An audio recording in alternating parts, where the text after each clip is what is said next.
Hello again and welcome back to the UK edition. And so the leaders have spoken, the voters have spoken, Labour has collapsed, Britain is on course to divorcing the EU next month. And so how do some of us see these changes in the sitting room, on the street, on the campus? Let's see. The name Waterloo carries particular resonance now that Britain heads for Brexit, because the EU was, after all, seen as a Napoleonic power that Britain has now triumphed over by stepping away, if not going to war. Christmas time this year brings Britain the gift of separation that a majority clearly have wanted, in an election that has underlined the referendum results of 3 years earlier. This historic decision for Britain has consequences for India, and Pratik Dattani from the group Bridge India is at the forefront of analysing what this may bring. And it's no surprise at all that the first books in this store that stare at the visitor are those that ask where Britain is going. It's all about bridges now, the one weakening with the EU, the ones built with the US on one side, with India on the other. Not forgetting that Prime Minister Modi has spoken of Indians in Britain as the living bridge between the two nations. And so a bridge would seem just the right place for a chat with Pratik Dattani. So Pratik, we do have a dramatic announcement from Priti Patel, and that will mean that Indian nationals, Indian professionals will be where EU nationals currently are in relation to Britain. Is this really going to happen? Well, this has been consistent in terms of messaging from the Conservative Party since the Brexit vote itself many years ago. And what this really means is that if you're highly skilled, you can come into Britain on a points-based system. And in that, because of the number of highly skilled Indians that already come into Britain, India will be at the top of the pile. But of course, that means first the withdrawal from the EU needs to happen, and then only the much bigger amounts of migration from India can happen. Well, Britain has always wanted the money without the migrants. Is that going to change? Well, London's been a huge magnet for international investors over many, many years. For India, what this really means is Britain needs to focus much more on its Global Britain campaign in India, which means increased Foreign Office funds to promote trade and business activities in India.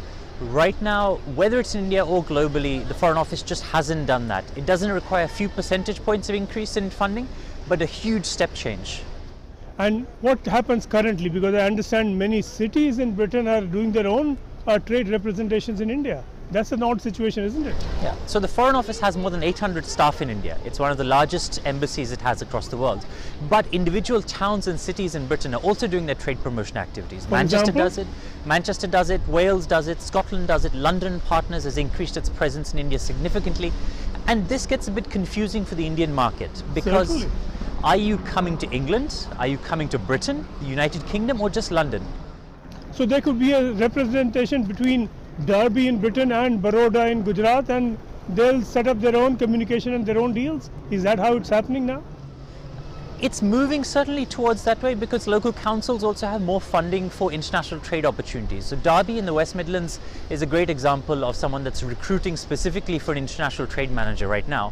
But I think for an Indian market perspective, it's very confusing messaging for global Britain. Could there be a free trade agreement between Britain and India that will end all this and override all this? Well, firstly, a free trade agreement with any country can only really happen once the terms of the divorce are finalized with the EU. And even then, I think just focusing on an FTA is a bit of a misnomer. The two countries can do much more together, whether that's on IP, whether that's on visas and immigration, or trade and investment, without needing an FTA. But let's be clear here, India is not at the top of the pile for Britain as far as an FTA is concerned. The US is much further, Korea, Japan, many other countries are there, and then it comes to India's turn. And the EU, not forgetting. And of course the EU, that is the absolutely most important one. Hello, welcome. Thank you. Masala tea sounds beautiful.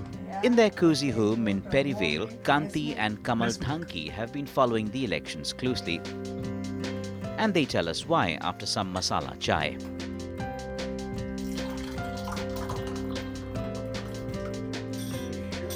These are celebration times for the couple, not least because it's Christmas, and whoever said you have to be Christian to celebrate Christmas? Kamal and Kanti have got the election result they wanted and that they voted for. So this election result we've had, Conservative win, Labour loss, on to Brexit. Saru che or sorry che? Saruche, fine it is. Nice and promisable, Why? seems to be. Because Boris is taking action. He looks like he's an action man. And that's what I appreciate.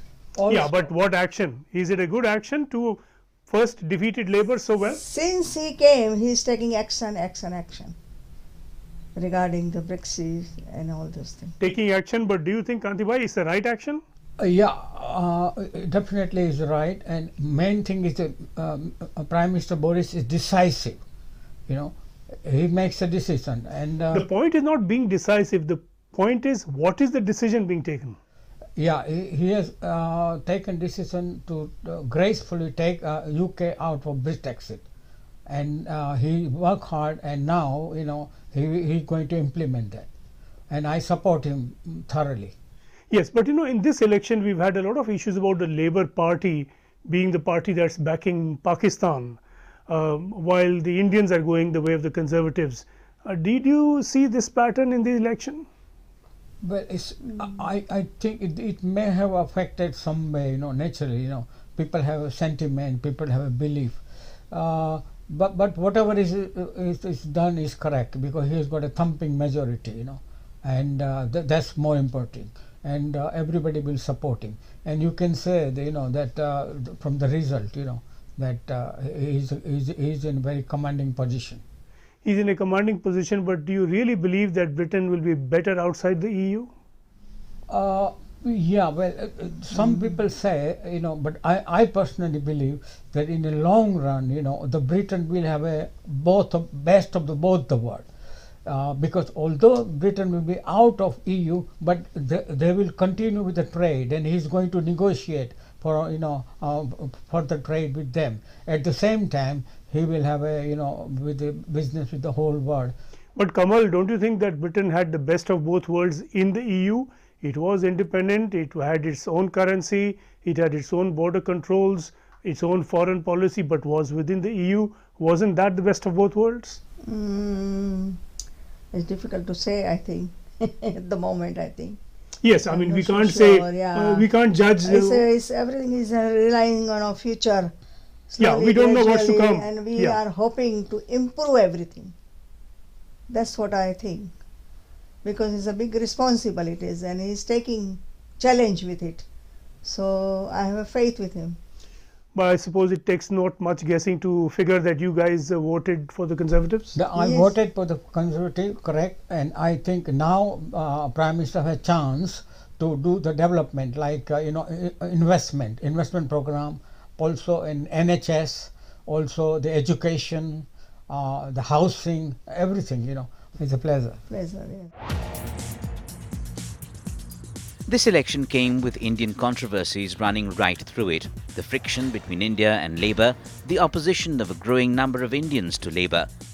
But on this campus and on others, India stepped in quite an unexpected way. Indian citizens, tens of thousands of them in universities all over Britain, voted in the election on the strength of being Commonwealth citizens. Among them, Ranjit here at Brunel University. So Ranjit, you're a first-time voter. Is that exciting? Is this coming of political age? Yes, of course. As a first-time voter, this is really amazing, amazing experience, because this was an election, which is going to be remembered for generations, and I got to take part in this election, so it meant a lot to me. And what I discovered during this election was that I come from a Commonwealth country, which was really surprising. That being India, of course. Yeah, India, of course. Yeah, coming from India, coming from a Commonwealth country, I didn't realize that I could cast my vote over here. So you voted as an Indian citizen? Yes, of course. I but voted a Commonwealth citizen? Yes, as a Commonwealth citizen. Yes, sir. Right. And did you find that sort of refreshing? Yeah, it was really refreshing that, of course, even... And was it a surprise to you that you could vote at all? Yes, it was a very big surprise to me, because I didn't realize that being Commonwealth citizens, I can have a say in the future, in the, shaping or direction setting of this country. But as a Commonwealth citizen, you could even contest the election. Oh, I have no idea Maybe about next time. Maybe next time, yeah. In fact, as the law stands, you could become Prime Minister. As a Commonwealth citizen? Yes. Oh, wow, that's surprising. Well, I mean, there's no constitutional or legal bar in the way, but consider that for next time. But of course, this is a secret vote, but give us the secret. Who did you vote for? Who did I vote for? No, no. fair enough. Fair enough. Okay, look at the outcome. Right. Are you pleased with the outcome? Yes, I would say I'm really pleased with the outcome. Yeah, the party that has taken a position into the parliament, I'm really happy for the political party, because how I see it as an international student, as an Indian citizen, that this holds really good fruits for the country, for Indian citizens. The bilateral relationship between UK and India is going to grow even stronger after the UK has come out of the European Union. But there's been a real strong Indian issue in this election, particularly over Labour's policies Yes. on Kashmir Yes. and its declared statements at its annual conference. Yes. That's been controversial, that's divided everyone. Do you think that this is a division at the end of which the Indian vote has come out a winner? I don't know who's the winner, but all I would say is, this did affect the mindset of Indian voters. People who were loyal to Labour Party for many, many years, for many generations, were deterred from voting for Labour, and then they chose other options such as Conservative, such as Lib Dems, or even Green Party. But I would say this would certainly help India. The results would certainly help India and Indians. In a post-Brexit Britain, do you think it will get better with India? Oh yes, of course, because obviously. In what way and why? In what way and why? After following the elections, I wouldn't say really closely, but I followed the elections up to date. What I discovered was the Prime Minister and other political leaders of the country, they did make a statement that they will be looking at Commonwealth countries as a future ally after leaving the European Union, after leaving the single market. So how I see as an Indian Indian citizen is the bilateral relationships are going to be really, really strong, and India is one of the fastest growing economy in the world. Time for a quick break before we get to the other side of the UK-EU divide. We'll get to Stockholm in just a bit.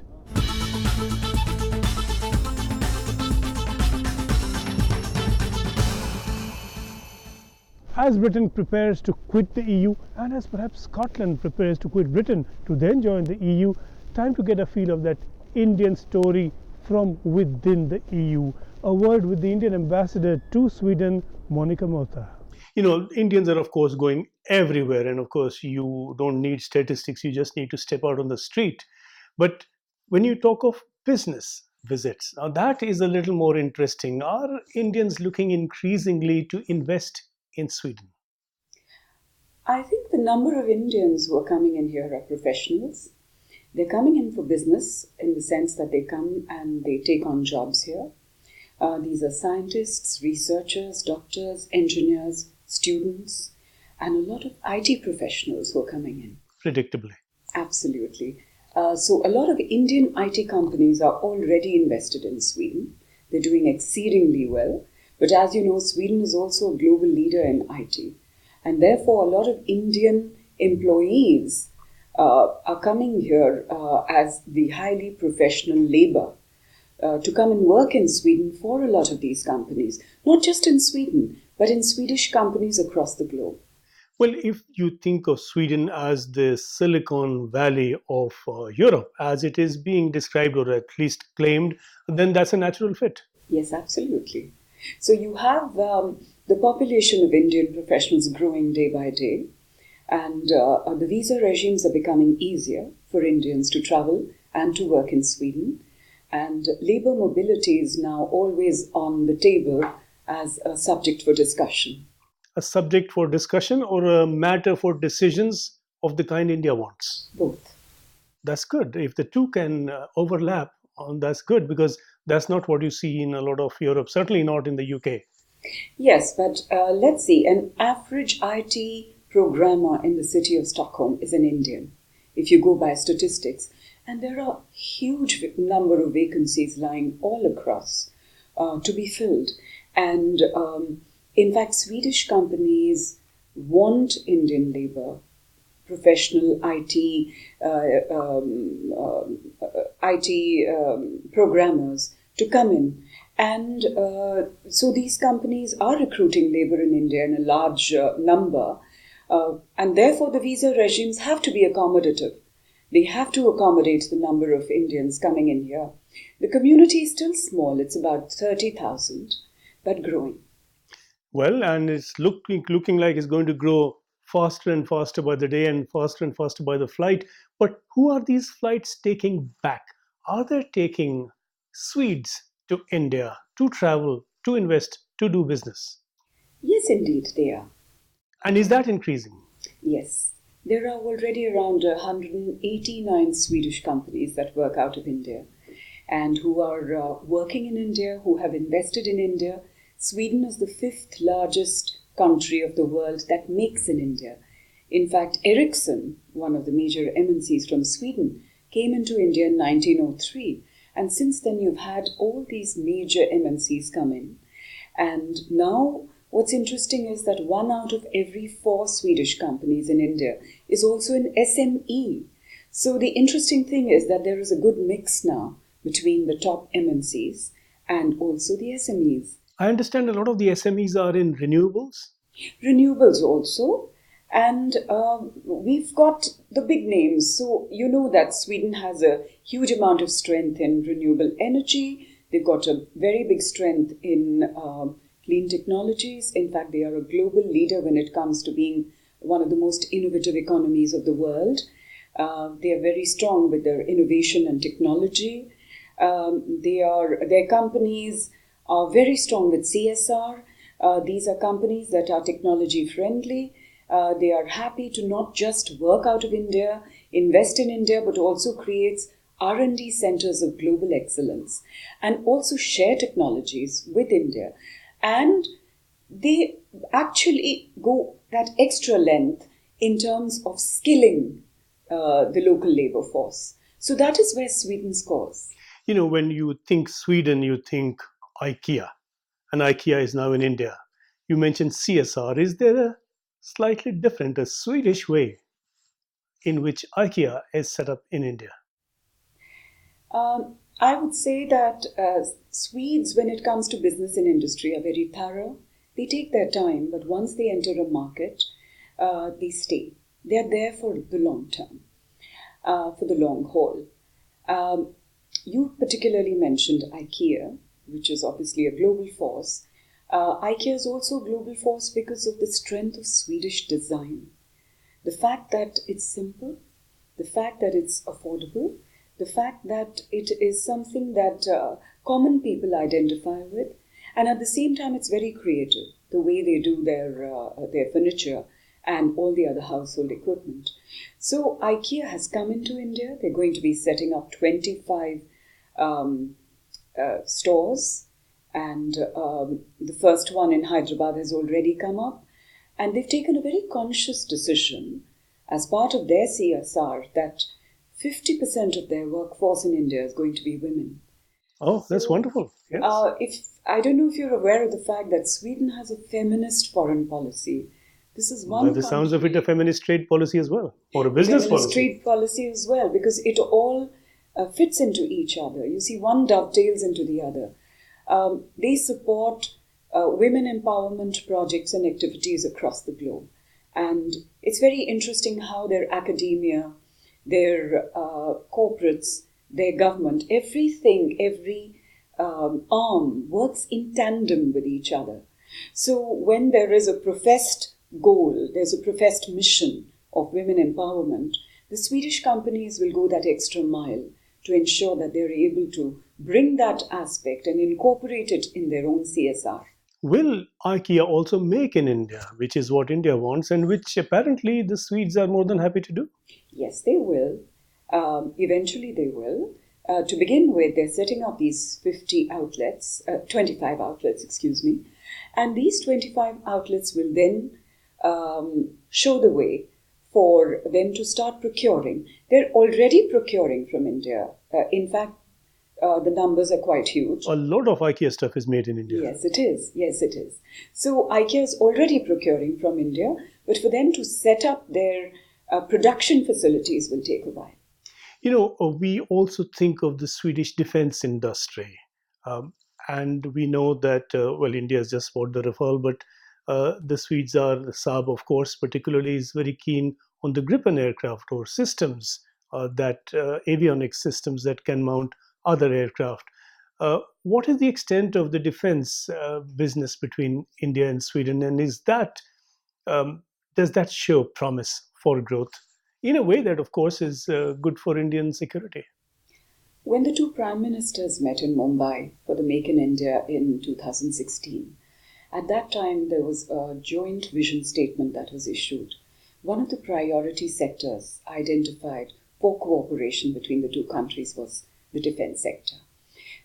India and Sweden have been working together in the defense sector for several decades, and India and Sweden has been a reliable partner.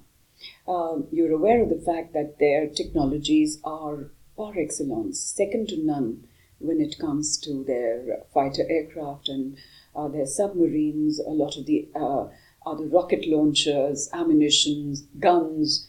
So they are actually one of the forces to reckon with, as a global power, really to reckon with when it comes to defense procurement.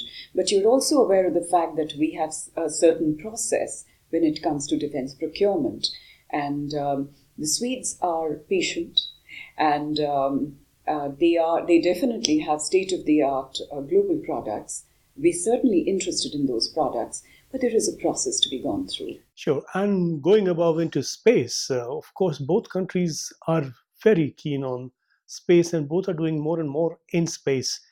Any prospects of doing more together? The Swedish Space Agency and ISRO are in active touch with each other.